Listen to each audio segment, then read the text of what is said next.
আজিকালি যুৱ প্ৰজন্মৰ মাজত ষ্ট্ৰেছ, এংজাইটি, ডিপ্ৰেশ্যন বহুত বেছি হয় আৰু সকলোৰে প্ৰধান কাৰণটো আমি দেখিবলৈ পাওঁ যে কম্পিটিশ্যন, মোৰ ওচৰত কি নাই, বেলেগৰ ওচৰত কি আছে।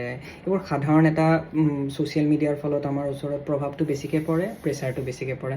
আহকচোন আমি এটা মেণ্টেল শ্বিফ্ট কৰিবলৈ চেষ্টা কৰোঁ, যাৰ জৰিয়তে আমি এনেকুৱা ষ্ট্ৰেছখিনিৰ পৰা ভালেখিনি ৰেহাই পাব পাৰোঁ। গ্ৰেটফুলনেছ এটা প্ৰেক্টিছ হয়।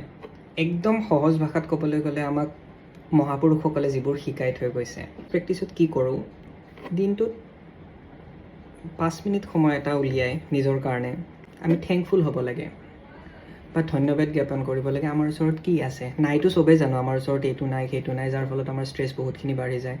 কি আছে, ভাল খানা এটা হ'ব পাৰে, মোৰ ওচৰত চকু দুটা আছে, ভালকৈ মই দেখা পাইছোঁ, মোৰ ওচৰত ভৰি দুখন আছে খোজকাঢ়িবৰ কাৰণে। এনেকৈ চাবলৈ গ'লে আমাৰ ওচৰত ইমানেই বস্তু আছে যিটো আমি গণি শেষ কৰিব নোৱাৰোঁ। 5 মিনিট টাইম দিয়ক নিজক সদায়। দি উঠি আপুনি চাওকচোন আপোনাৰ ওচৰত আপুনি কিমান ভাগ্যৱান হয়, আপোনাৰ ওচৰত কি কি ভাল বস্তু আছে। ডেইলি প্ৰেক্টিছ কৰিব এইটো। লগতে নিজক সদায় এপ্ৰিচিয়েট কৰিবলৈ চেষ্টা কৰিব। আজি যদি আপুনি দিনটোৰ ভিতৰত ভাবক কি কি ভাল কাম আপুনি কৰিব পাৰিলে, এটাতো ভাল কাম কৰিছে, এটাতো এনেকুৱা কাম কৰিছে যিটোৰ কাৰণে আপুনি নিজকে ধন্যবাদ জ্ঞাপন কৰিব পাৰে।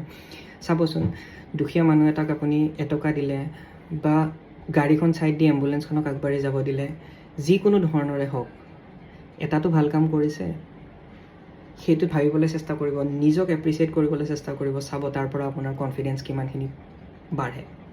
বেলেগৰ প্ৰতি সহানুশীল হোৱাটো, সহানুভূতি জ্ঞাপন কৰাটো, এপ্ৰিচিয়েট কৰাটো গ্ৰেটিটিউড প্ৰেক্টিছৰ এটা বহুত ইজি ষ্টেপ এটা হয়। আমি সেইটো সঘনে কৰিবলৈ পাহৰি যাওঁ। Saying simple thank you face to face, কলৰ জৰিয়তে হওক, যাক আপুনি ভাল পায়, আপোনাৰ ফ্ৰেণ্ড হ'ব পাৰে, গাৰ্লফ্ৰেণ্ড হ'ব পাৰে, আপোনাৰ ৱাইফ হ'ব পাৰে, মা দেউতা হ'ব পাৰে। Saying a little thank you, ধন্যবাদ, যিকোনো কথাৰ কাৰণে, ফেচ টু ফেচ, মেছেজত হওক, কলৰ জৰিয়তে হওক। চাবচোন কিমানখিনি সেইখিনি সহায় কৰে। মাত্ৰ তিনিটা মই প্ৰচেছ ক'লোঁ, এনেকুৱা বহুত ধৰণৰ প্ৰচেছ আছে। আপুনি এইটো অকল ৰেগুলাৰ কৰিব লাগিব আৰু চাব আপোনাৰ মনটো কিমানখিনি শান্ত হয়, কিমানখিনি ষ্ট্ৰেছৰ পৰা আপুনি নিজকে ৰিলিভ কৰিব পাৰে। নাইতো আমি সকলোৱে জানো, কি আছে আজিৰ পৰা জানিবলৈ চেষ্টা কৰোঁ আহকচোন। ধন্যবাদ।